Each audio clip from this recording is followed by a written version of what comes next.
I'm Price, I'm the Vice President of Cyberlink.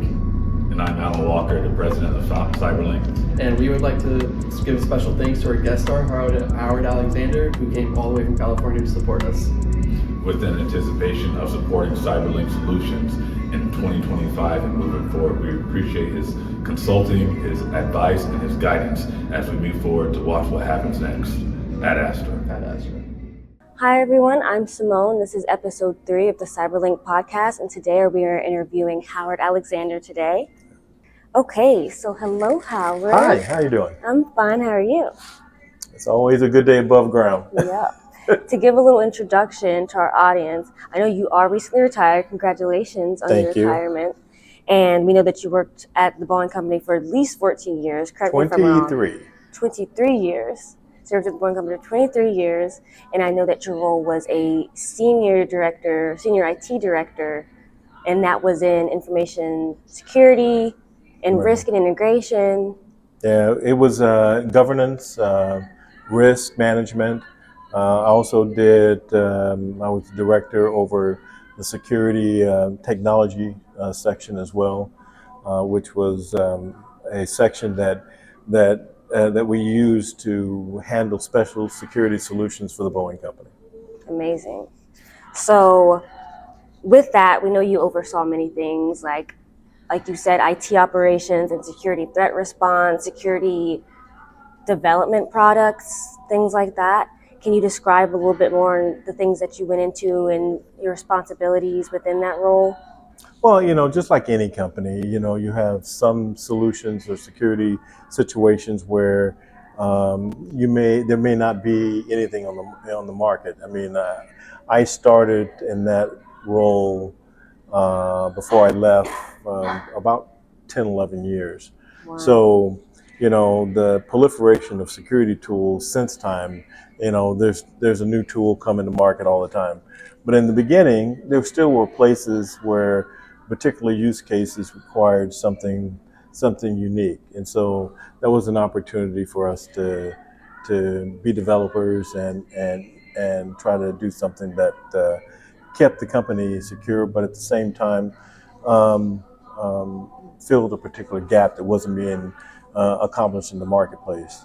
Nowadays many of the solutions you can find out there in the marketplace, but again, that's a situation then where you have to make sure you understand what you're getting and the reason why you're getting it, because of too many tools can be just as bad as not having the right tools. Absolutely. So after 23 years of that, you've obviously had a very successful and impactful career, and we're going to want to delve into that for our audience of aspiring cybersecurity professionals. But before we go into that, can you tell us a little bit about yourself and your background, like where you're from and where you grew up? Well, I was born in Alabama. Let's go all the way back. But the reality is my father was in the military, and so I spent my early formative years traveling. In fact, I even graduated from high school from Okinawa, Japan. Wow. So it's just one of those situations where I was fortunate enough to really get to know things. So you moved around a lot. Right. Okay. So beyond that, could you describe yourself in like 3 words? Curious. I love that. And some like kind of rapid fire warm-up questions just so we can get back into the back and forth. Mountains or beaches? Beaches. Cats or dogs? Dogs. Coffee or tea? Coffee. Sweet or salty? Sweet. Do you have a favorite quote? Oh, I have several. There's so many. First one off the top of your head. I'm trying to think of something that isn't a downer. I want to keep this conversation upbeat. So at this stage of my life, I think my best quote is. I heard one this morning that may become my best quote. A person asked me. I asked the person, "How you doing?" And he said, "Now that I've met you, much better." I love that. That's very sweet. It was from a complete stranger. And in these days and times, I thought that was a very nice sentiment. Sometimes that can make someone's day. Yeah, exactly. Absolutely. Do you have a no-miss morning routine, like something you have to do when you get up in the morning? besides taking my dog out. Let's see, because if I don't, it could get really, really messy in the house. I would say just spending a few minutes. I do a lot of morning exercises and stretching and just meditating. Take a few minutes just to think about what I want to accomplish that day. Who do I want to that I haven't spoken to that I need to make a phone call? I try to every day think about one or two people that I need to haven't spoken to recently, just to let them know that I'm thinking about them. So I think that's important. We spend so much time on our phones looking down and social media, but I still like the personal contact. So I try to think of someone who I need to reach out to, even if it's a quick note, setting up a time to catch back up. Right. I like that. I think we should all kind of integrate that into our own routines.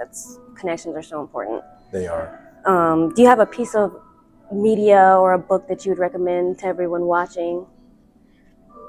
One book I read it several years ago. It says A More Beautiful Question. That's a great book.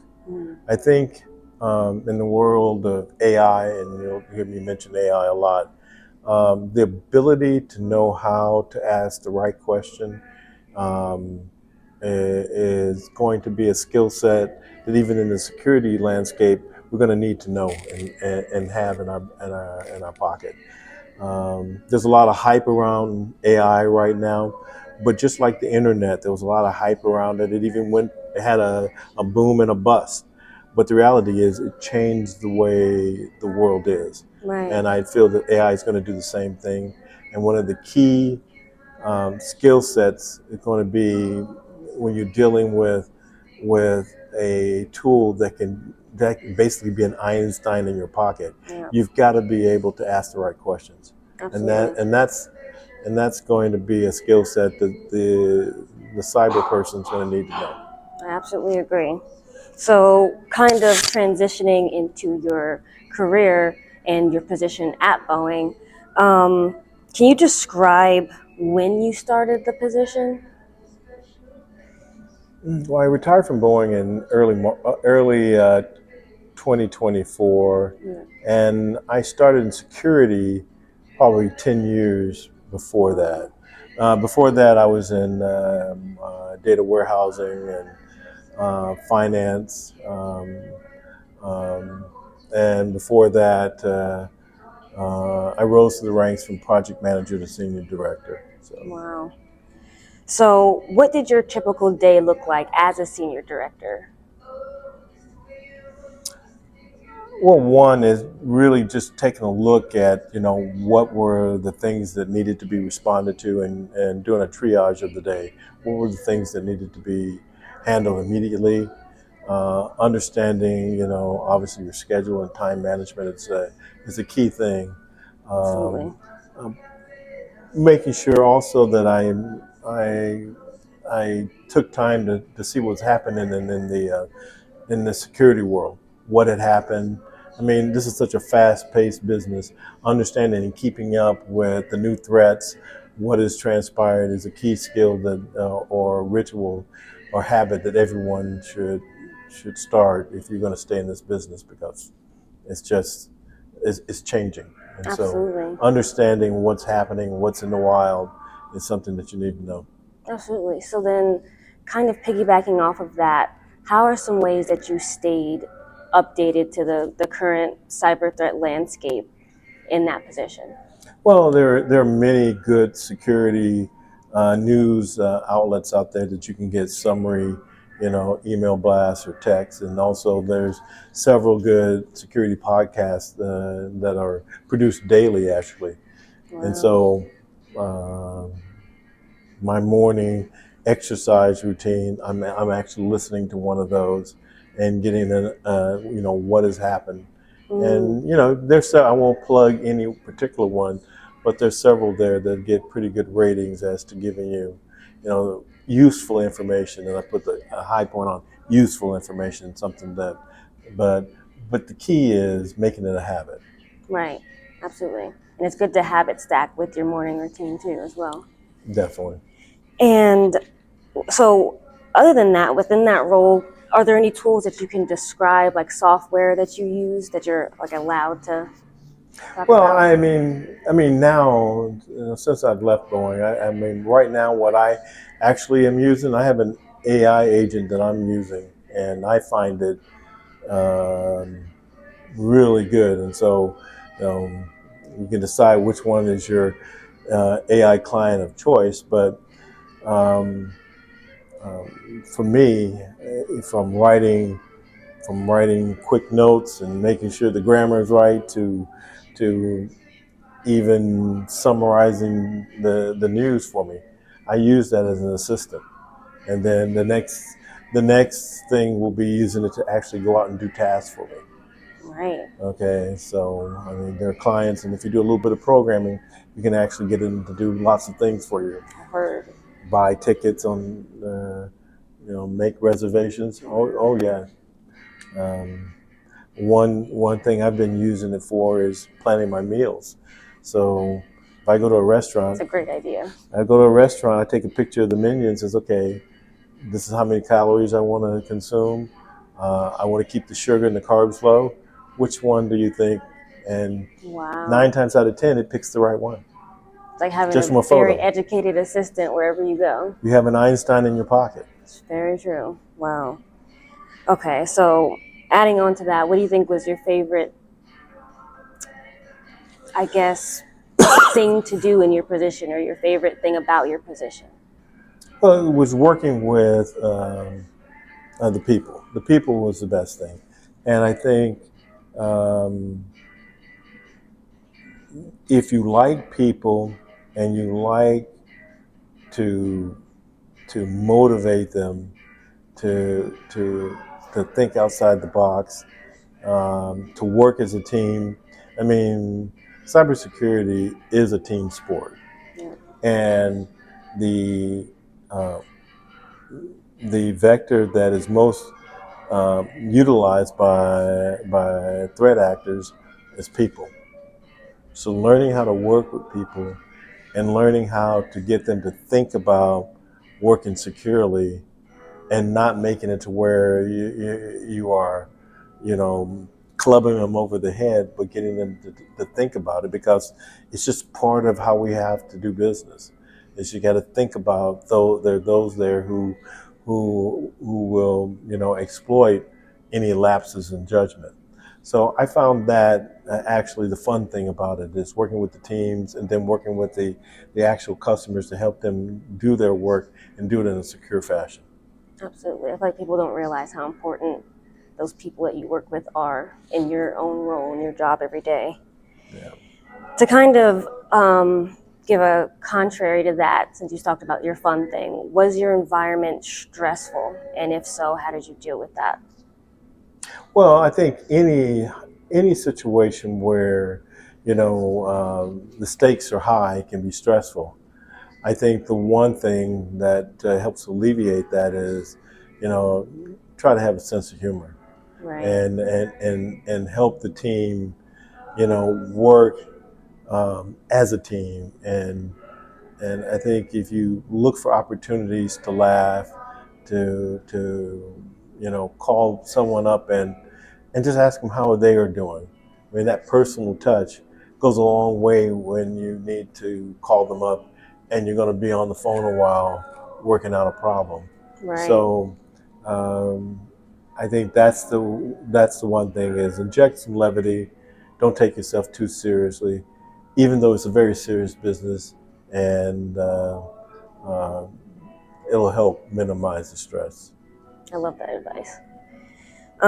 So to kind of add on to that a little bit more, for those wanting to get in your position at some point, starting from scratch, what is some advice that you would give some, aspiring professionals as to their prerequisites, like your certs that you need to get, or your degrees, your experiences? Well, the biggest thing is get involved in some of the security communities out there. By doing that, SANS has a good one.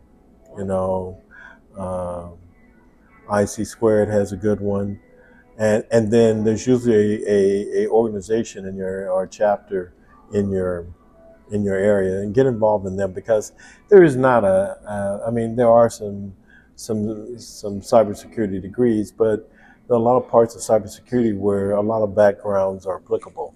Right. Whether in a legal background, supply chain background. So your your requirements for the role can be varied. And so I think the one thing is, like you asked me, about when I respond to curiosity, I forget what the question was, but the bottom line is be curious. Right. And if you do that, you'll find that a lot of times your background will lend itself to some area of cybersecurity that it's applicable to. And then you can pick up the requisite, understanding of key concepts that every good cybersecurity professional needs to know about. Absolutely. And so, since you kind of thought about that, going a little bit further back, what was your first IT role or experience? I was a developer. So I was a developer. So I won't say how long ago, but I used to write a lot of code, and it looks nothing like what we see today.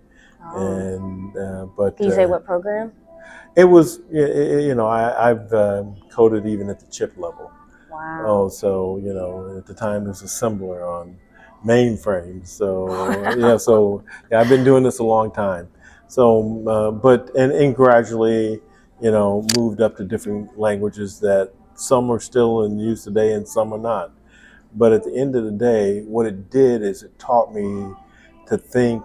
That development mindset has helped me, Right. because even though tools have gotten easier and easier to use, and you don't have to be a programmer, and I'm not suggesting that anybody needs to be, but it is nice to be able to, take certain tasks and automate them and use them to boost your productivity. And I think AI will probably take that even further exponentially, to where it'll be even simpler to do that. But then again, thinking what the art of the possible, that typically is the limit. So it's people's creativity is what's going to limit them in the future. Absolutely. But that also works for the bad guys. Yeah. And so they're very motivated, and they will think of ingenious ways to get to their goals. So we've got to think the same way, and that's the reason why you got to have different types of people together, because not everybody thinks the same. Even though you may have similar backgrounds from a standpoint of education, you weren't raised the same. You didn't have the same, families, and so you're going to address problems in a different way. And whether that's, in an intelligence role where you want to avoid confirmation bias, or in some other role, diversity is something that will help serve you well. Absolutely. And since you had mentioned diversity, you had actually mentioned in a Keystone a couple of years ago that diverse teams are good business because they are effective and that they are smart. And you also acknowledged seeing that in your role as a senior director. And I wanted to ask if you could kind of delve more into that and why diversity is important. Well, like I was saying, diverse teams perform. It's been proven perform better. And I know there's a lot of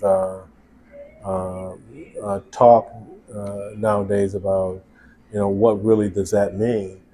However, I can tell you that if you bring folks who all think alike, all have the same backgrounds, your solutions will not be as creative, and thus maybe potentially not as good as if you had people who approach problems in different ways. So I think there's real value in it, and I think that those who continue to look for ways to to bring many talents together to achieve a goal will outperform those who do things in a cookie cutter fashion. Absolutely. I wanted to also ask what inspired you to get into IT and cyber? Well, and when computers in the beginning, it was just the novelty of it. I started in a day where computers were a novelty. Yeah. I mean, they're nothing like what we have today. But what has kept me is that the promise of how the technologies can help solve a lot of problems, and unfortunately, it creates some too. We've Yeah. seen some downsides uh, to the information age, but I think all in all, there's been more good than bad. The real question is finding balance. So my next one was, what are some intangible qualities that you or other people within tech seek out in people? Well, I think there's a couple. I think one is curiosity. Understand why things work, Yeah. truly understand. And I think, you know, that's probably harder than it seems. Yeah. But you can't do that effectively unless you are curious about why things are. Don't just assume. Right. And I think that's the one thing, a good security professional typically needs to know how technology works to understand how it can be subverted by an adversary. So you have to know a little bit more under the hood in order to be, to understand how to protect it and know why things work. The other thing is be skeptical. Be skeptical, and I don't mean that in a bad way. I mean it in a way that don't assume things are the way they are, unless you use the old scientific method.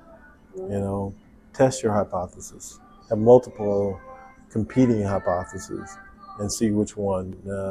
Have diverse teams so that confirmation bias is reduced. So, uh, being skeptical of things that are seem too easy, because in life many times can be. Absolutely. And then the other thing is understand that there are no free lunches. Hard work is a prerequisite. And I think anything, whether you want to be a great athlete or you want to be a good musician, hard work is usually the fundamental thing that you'll find. Obviously there are people that have natural abilities, but the ones who even rise to the top usually have a good work ethic. Absolutely. So that is the other thing, is be willing to dedicate the time and understand that it'll pay off if you keep at it. It's very important. So we also see that you have a lot of experiences as a businessman. So we wanted to ask what businesses you've been involved in or have owned.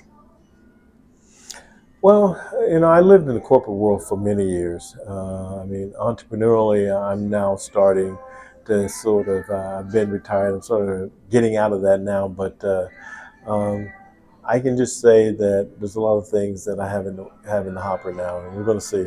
All right.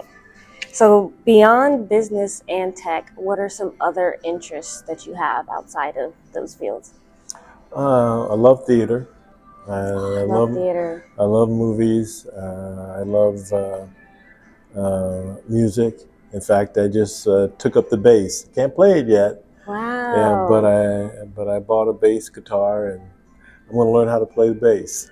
I also play And guitar. yeah, It's fun. You can actually so get into it. but I think those are, always challenging yourself to pick up a new skill and to keep learning is a way of just keeping the mind fresh and just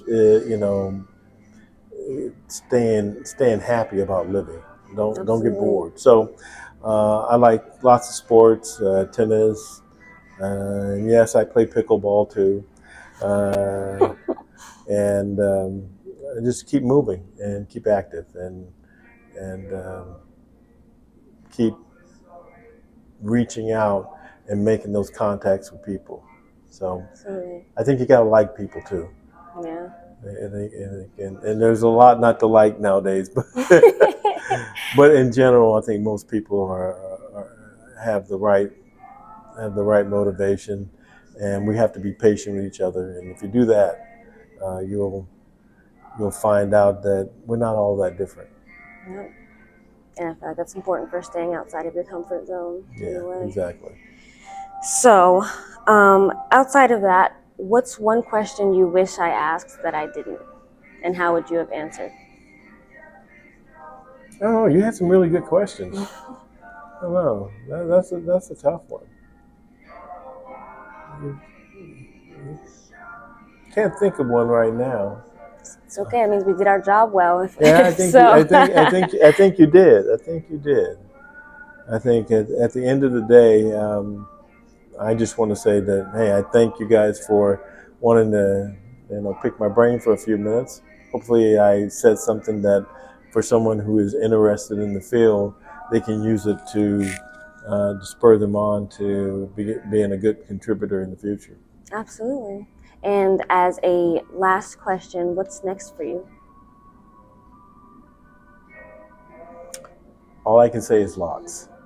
Lots. Lots. All right. Well, we'll see what happens next. Yeah, see what happens next. All right. Well, thank you again so much for coming and seeing us. Thank you. Thank you. All right.